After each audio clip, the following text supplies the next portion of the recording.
모시고 살았거든요. 27년간을. 그랬을 때 살면서 그 할머니가 이렇게 이제 손주 사랑은 이제 항상 있으시잖아요. 근데 잘못된 사랑을 하셨어요. 손주한테.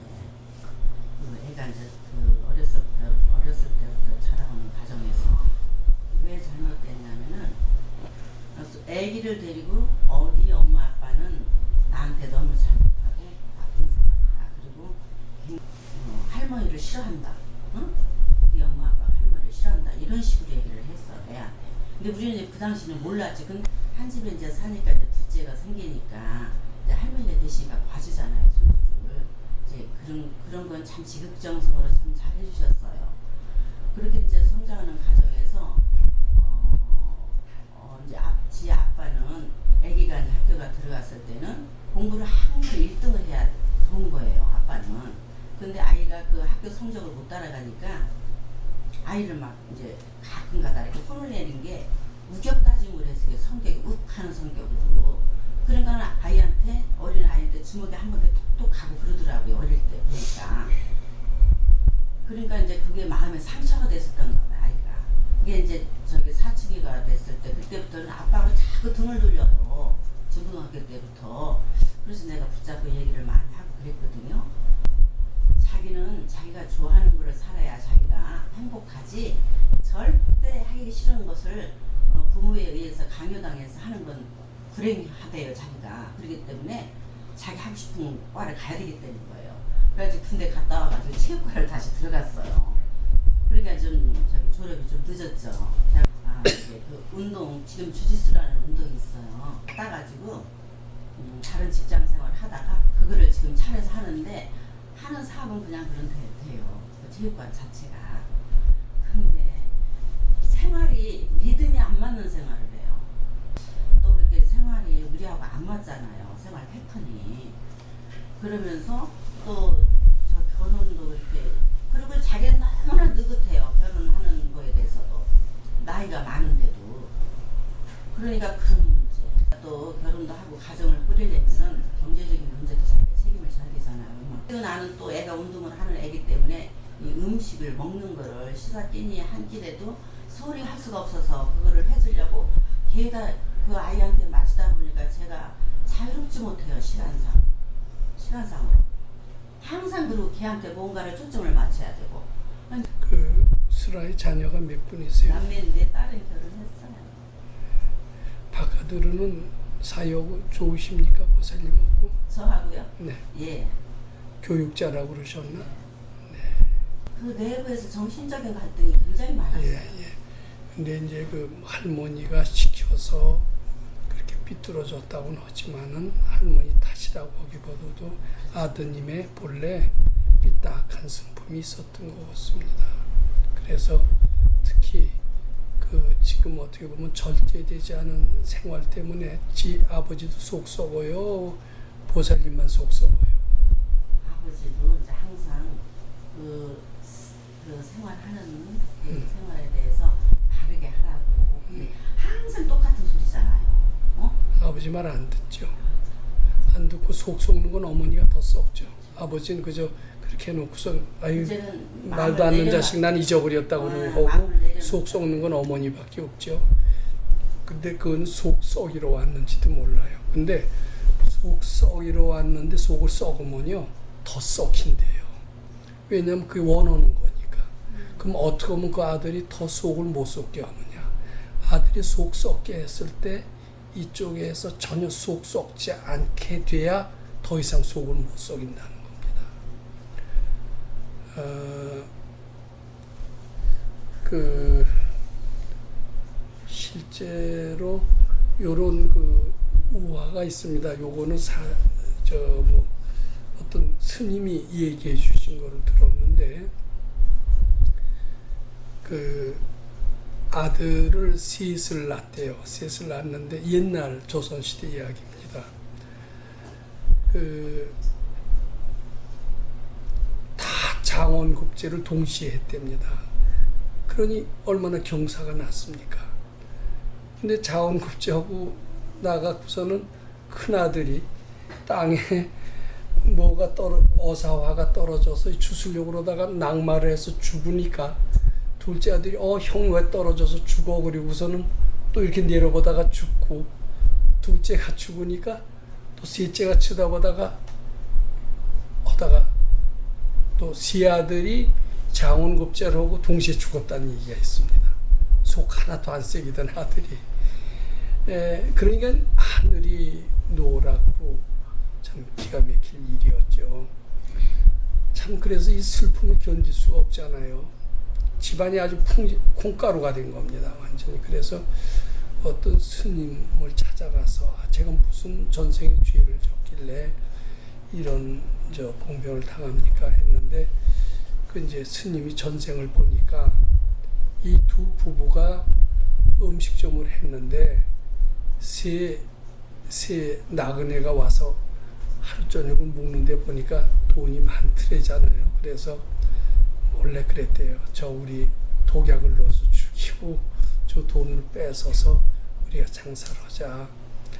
그렇게 하고서는 그 세 나그네한테 몰래 독약을 넣어서 죽이고 그 돈을 뺏었던 전생에 뭐가 있었대요. 죽이고 그 요새 BTN에서 최고 인기 프로인 소나무라고 하는 광우 스님 이야기한테서 들은 겁니다.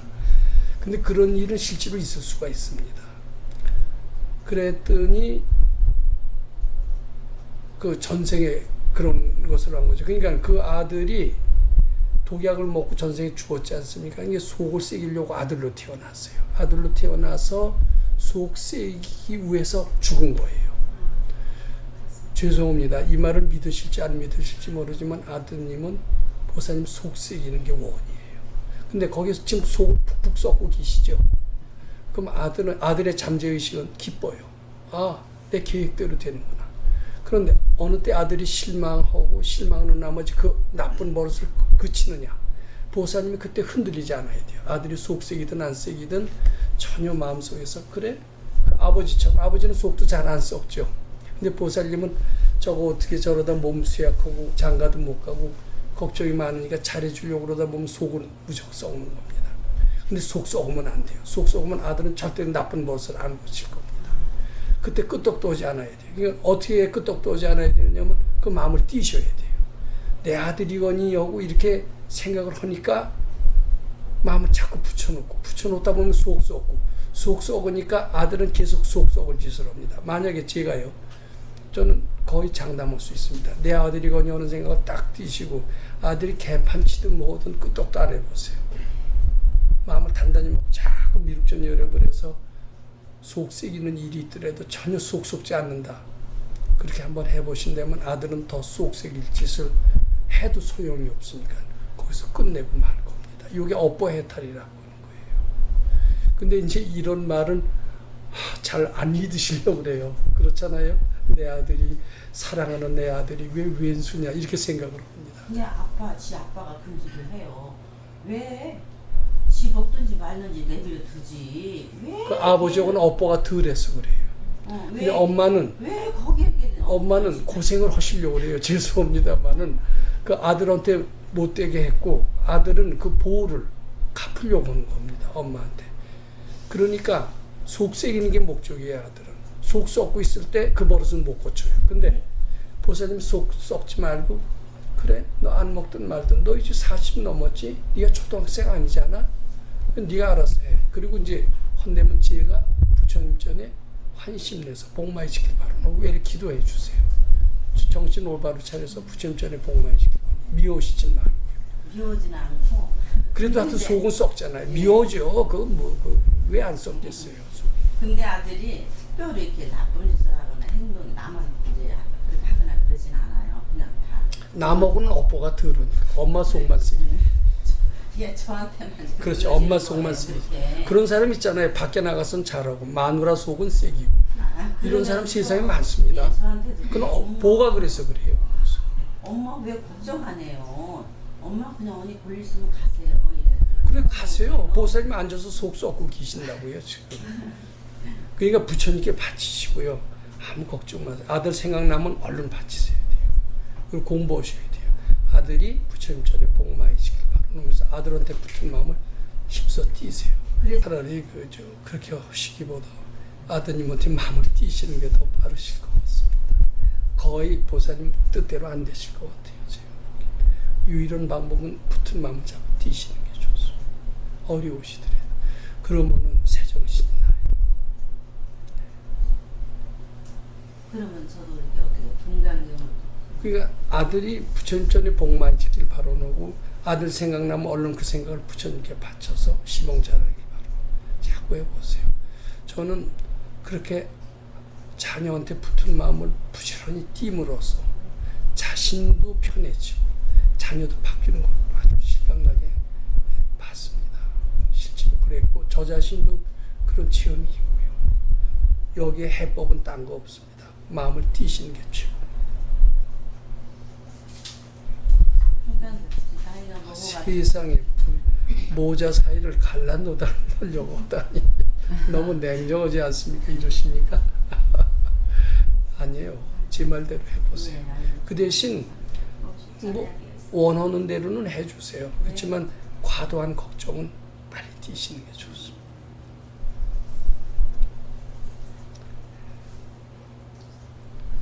목사님, 저는 꿈에 대해서 좀 여쭤보겠습니다.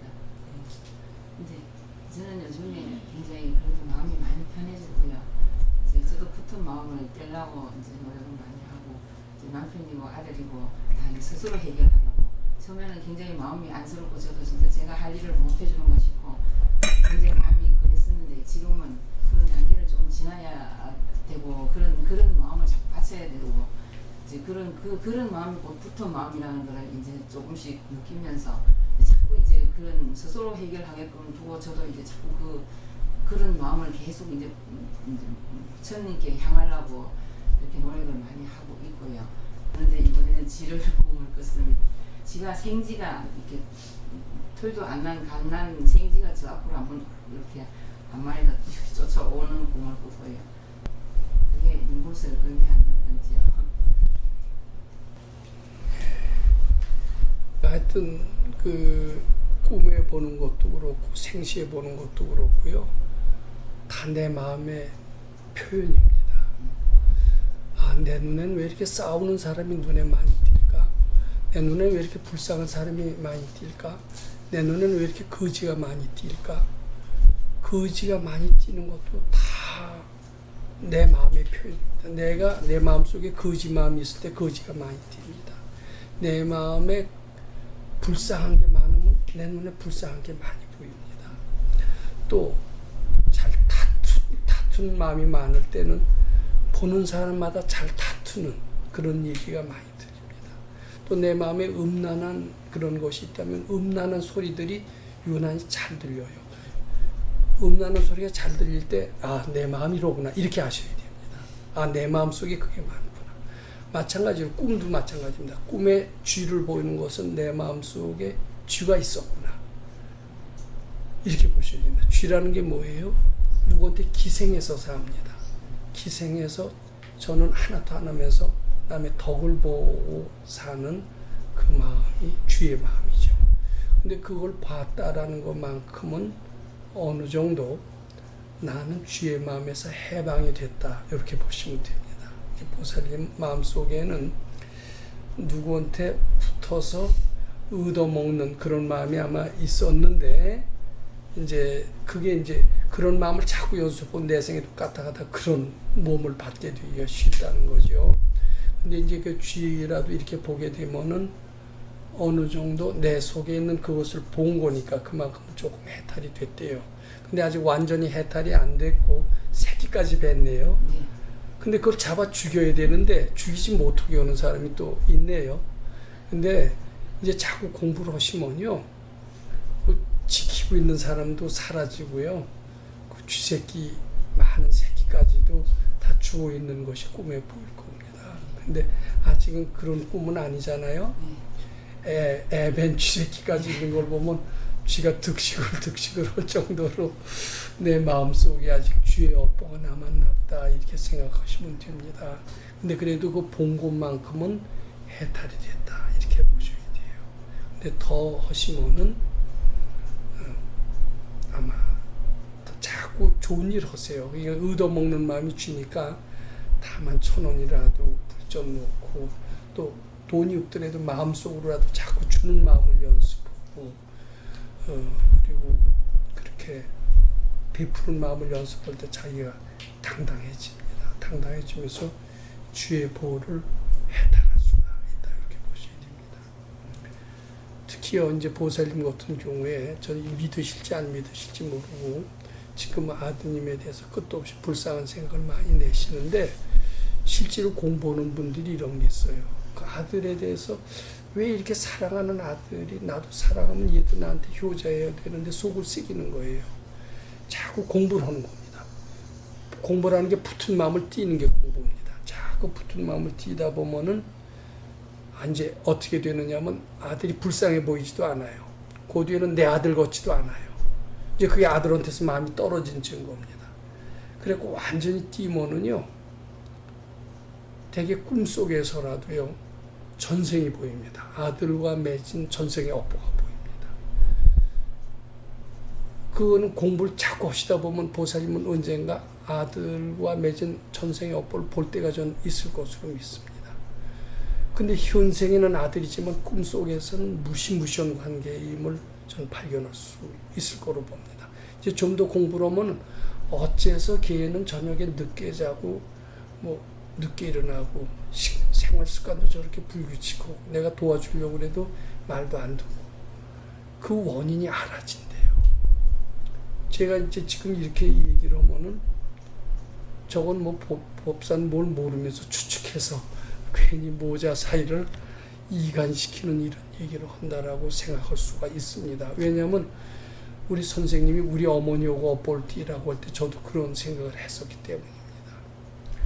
근데 자꾸 공부하다 보면은 나도 우리 어머니하고 맺은 업보를 어느 정도 어렴풋이라도 알게 됩니다. 아, 우리 선생님 말씀이 맞구나. 이렇게 돼요. 지금은 보살님 여기 이 보살님 들어옵니다. 이 보살님은 자식에 대한 애착이 꽤 많은 것 같습니다. 한번 정말 진짜 내 자식인지 아닌지 한번 자꾸 마음을 띄우고 공부를 해보세요. 이 공부 자꾸 하다 보면 일단 불쌍한 생각이 떨어집니다. 내 자식이라는 생각까지도 떨어집니다. 그리고 마음이 편안해지면서 퍽도 알아지는 게 있어요. 꿈에라도 알아집니다. 아, 저게 이러이러한 업보 때문에 내 속을 새겼구나. 확실히 알아집니다. 우리는 부처님처럼 전지전능한 그런 능력이 있기 때문입니다. 한번 해보세요. 열심히 해보세요. 확실히 꿈에라도 알아집니다. 꿈에라도 알아지면 아, 그런 애 때문에 내가 괜히 속 썩었구나. 그리고 마음이 딱 풀려요. 풀리는 순간 아들은 독립이 됩니다. 왜 이래 붙들고 있으면 점점 더 속색이에요. 하여튼 아드님 생각나면요, 자꾸 금강경 읽거나 바치거나 미륵존요를 부르셔서 아드님한테 띄세요. 그렇다고 그 해로운 건 아닙니다. 아들은 도움이 되면 됐지. 마음을 띄면 나중에 전생의 원인까지도 훤히 알아지시고 보살님 마음이 굉장히 자유로워지실 겁니다. 이 방법은 모든 난제를 해결하는 데 가장 좋은 방법이다. 그렇게 하시면 됩니다.